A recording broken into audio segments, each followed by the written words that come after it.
Bonjour et bienvenue à cette vidéo de préparation à l'examen civique, nécessaire pour toute première demande de titre de séjour pluriannuel, de carte de résident ou de naturalisation. Ce type d'examen vise à vérifier vos connaissances sur ces 5 thématiques.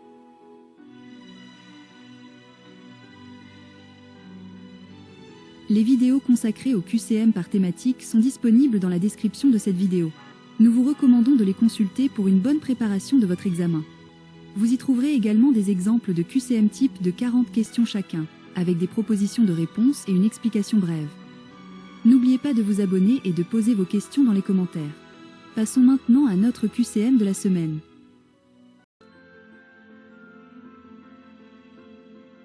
Le recours à l'avortement est-il autorisé? A. Non, c'est interdit par le Code civil. B. Oui, sans condition jusqu'au dernier mois de grossesse. C. Oui, dans un délai légal défini, pour toute femme qui en fait la demande. D. Oui, mais uniquement pour raisons médicales graves. Réponse C. L'interruption volontaire de grossesse est un droit garanti par la loi, sous réserve du respect d'un délai, 14 semaines de grossesse, et de la volonté de la femme. Que contient la Constitution? A. Uniquement l'organisation des pouvoirs publics. B. L'ensemble des lois en vigueur dans le pays. C. Les règles fondamentales d'organisation de l'État et la garantie des droits et libertés. D. La liste des partis politiques autorisés. Réponse C. La Constitution est la loi fondamentale qui organise les pouvoirs publics, définit leur rôle et leurs relations, et garantit les droits et libertés des citoyens. Que garantit la liberté de la presse? A. Le droit pour tout citoyen de devenir propriétaire d'un journal. B. Le droit de publier des informations sans aucune contrainte légale. C. Le droit de créer un média et de diffuser des informations librement, dans le cadre de la loi. D. L'obligation pour l'État de financer tous les médias. Réponse C. La liberté de la presse, principe constitutionnel, permet la libre communication des pensées et des opinions, sous réserve de respecter les limites fixées par la loi, diffamation, injures, etc. Que prévoit la Charte de l'environnement? A. Elle crée un ministère dédié. B. Elle inscrit des droits et des devoirs environnementaux dans la Constitution. C. Elle interdit toute activité industrielle polluante. D. Elle rend obligatoire le tri sélectif dans toutes les communes. Réponse B. Adoptée en 2005, la Charte de l'environnement a valeur constitutionnelle et consacre des droits, comme le droit de vivre dans un environnement équilibré, et des devoirs, comme le devoir de contribuer à la réparation des dommages causés à l'environnement. Que signifie la dignité humaine? A. Le droit d'être traité avec respect, sans être soumis à des conditions dégradantes. B. L'obligation d'avoir un emploi. C. Le droit à la propriété privée. D. Le privilège lié à un titre de noblesse. Réponse A. La dignité de la personne humaine est un principe à valeur constitutionnelle qui interdit tout traitement inhumain ou dégradant et impose le respect de tout être humain. Que signifie le droit de manifester? A. Le droit de se réunir sur la voie publique pour exprimer collectivement une opinion. B. Le droit de bloquer une route sans autorisation. C. Le droit de porter une arme lors d'un rassemblement. D. L'obligation de défiler le 14 juillet. Réponse A. Le droit de manifester est une forme collective de la liberté d'expression, qui s'exerce sur la voie publique après une déclaration préalable à l'autorité administrative. Que signifie « Est-ce que le vote est obligatoire » A. Oui, pour toutes les élections. B. Non, il est facultatif mais c'est un devoir civique. C. Oui, seulement pour les élections présidentielles. D. Oui, sous peine d'amende. Réponse B. En France, le vote est un droit, pas une obligation. À la fin de son mandat, le président de la République peut-il décider de rester au pouvoir? A. Oui, s'il le souhaite. B. Non, sauf s'il gagne une nouvelle élection. C. Oui, après un vote du Parlement. D. Non, il doit quitter le pouvoir. Réponse B. Il peut se représenter une seule fois consécutivement. Qui dirige l'action du gouvernement? A. Le président de la République. B. Le Premier ministre. C. Le ministre de l'Intérieur. D. Le Parlement. Réponse B. Le Premier ministre est le chef du gouvernement. Quelle est l'organisation administrative de la France? A. Centralisée uniquement. B. Décentralisée en communes, départements et régions. C. Gérée uniquement par l'État. D. Sans structure fixe. Réponse B. Organisation décentralisée à 3 niveaux. Qu'est-ce que le pouvoir législatif? Le pouvoir A. D'appliquer les lois. B. De faire les lois. C. De rendre la justice. D. De conduire la politique étrangère. Réponse B. Il est détenu par le Parlement. Pourquoi séparer les 3 pouvoirs dans une démocratie? A. Pour concentrer l'autorité. B. Pour éviter les abus et la tyrannie. C. Pour rendre le gouvernement plus lent. D. Pour favoriser un seul parti. Réponse B. Principe de Montesquieu pour garantir les libertés. Quel est le rôle du gouvernement? A. Voter les lois. B. Rendre la justice. C. Déterminer et conduire la politique de la nation. D. Contrôler la constitutionnalité des lois. Réponse C. Il est responsable devant le Parlement. Qu'est-ce que l'hôtel de Matignon? A. La résidence du président. B. Le siège de l'Assemblée nationale. C. La résidence officielle du Premier ministre. D. Le siège du Sénat. Réponse C. C'est le lieu de travail et la résidence du chef du gouvernement. Quel est le rôle du président de la République? A. Voter les lois. B. Rendre la justice.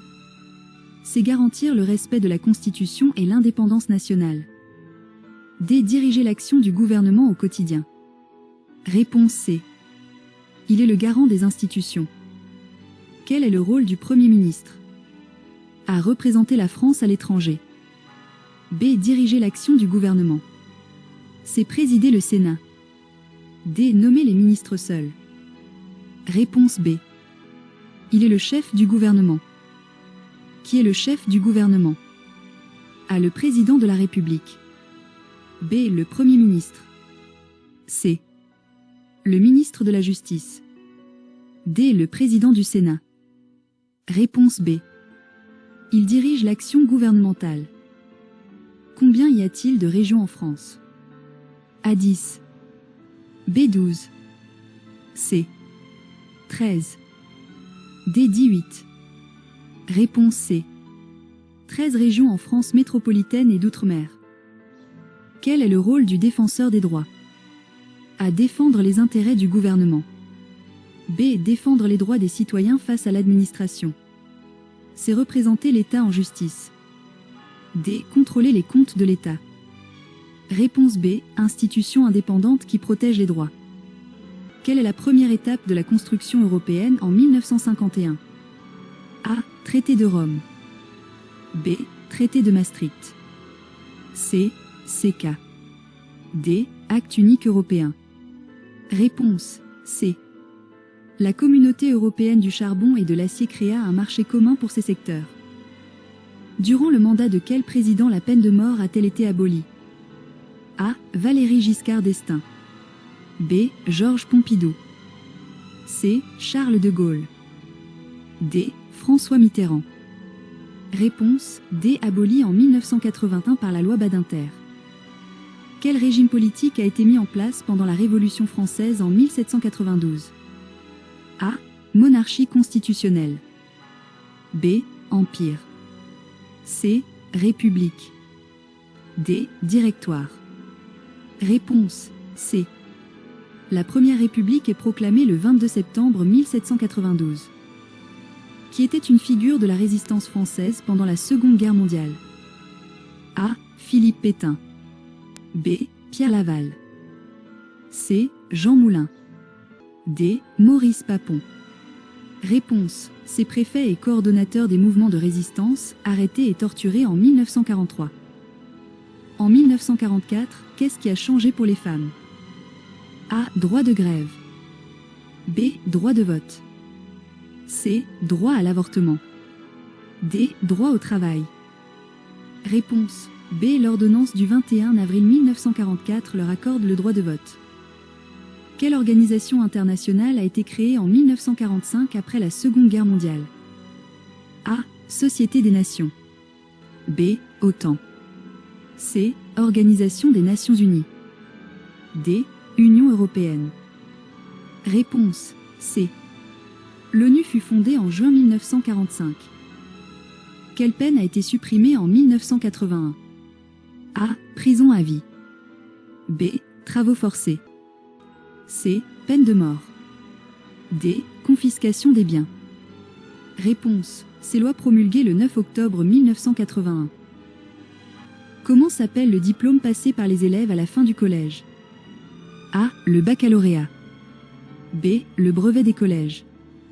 C. Le certificat d'études primaires. D. Le BEP.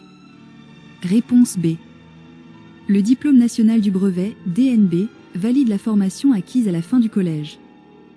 Les parents d'élèves ont le droit de A. Enseigner à la place du professeur. B. Être informés et représentés via leurs délégués. C. Modifier les notes de leur enfant. D. Choisir le manuel scolaire utilisé. Réponse B.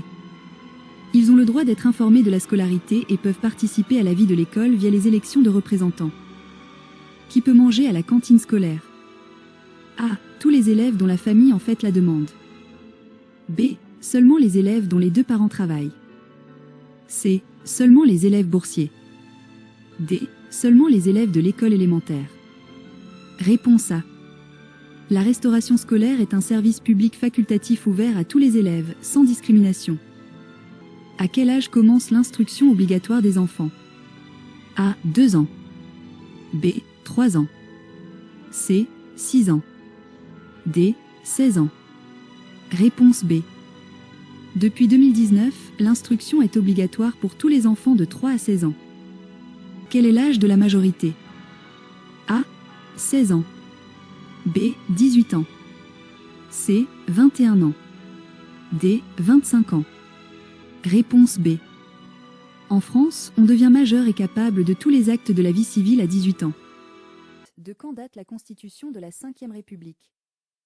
A. 1789. B. 1848. C. 1958. D. 1981. Réponse C. Elle a été adoptée le 4 octobre 1958 et a établi le régime politique actuel. 8. Le régime de la France est A. Une monarchie constitutionnelle. B. Une république parlementaire. C. Une république semi-présidentielle. D. Une dictature. Réponse C. La Ve République est un régime semi-présidentiel, avec un président et un Premier ministre. 9. Lequel de ces symboles représente officiellement la République française? A. La Marseillaise. B. Le bleuet de France. C. Le monument aux morts. D. Le fromage. Réponse A. L'hymne national est un symbole officiel inscrit dans la Constitution avec la devise « Le drapeau et Marianne ». 10. Où peut-on voir la devise de la République? A. Sur les billets de banque. B. Sur le fronton des mairies et des écoles publiques. C. Sur les plaques d'immatriculation des voitures. D. Sur les uniformes des policiers. Réponse B. La devise liberté, égalité, fraternité est inscrite sur le fronton des bâtiments publics. 11. Quels sont des symboles officiels de la République française? A. Le drapeau tricolore, la Marseillaise, le 14 juillet. B. Le croissant, la croix de Lorraine, la fleur de lys. C. Le pommier, le fromage, le vin. D. La statue de la Liberté, le Panthéon, les égouts de Paris. Réponse A. Ces symboles sont reconnus et utilisés officiellement pour représenter la nation. 12. Qu'est-ce que l'égalité? A. Un principe qui garantit que tous les citoyens ont les mêmes droits. B. Un principe qui exige que tout le monde ait le même revenu. C. Une obligation de penser la même chose. D. Une règle qui interdit toute différence entre les personnes. Réponse A. L'égalité devant la loi est le principe fondamental, qui n'empêche pas les différences sociales ou économiques. 13. Que signifie la liberté? A. Pouvoir faire tout ce que l'on veut sans contrainte. B. Avoir le droit d'agir sans respecter la loi. C'est pouvoir agir selon ses choix dans les limites du droit d'autrui et de la loi. D. Être dispensé de tout travail et obligation. Réponse C. La liberté individuelle s'arrête là où commence celle des autres, selon la loi. 14. Que signifie le mot fraternité dans la devise française?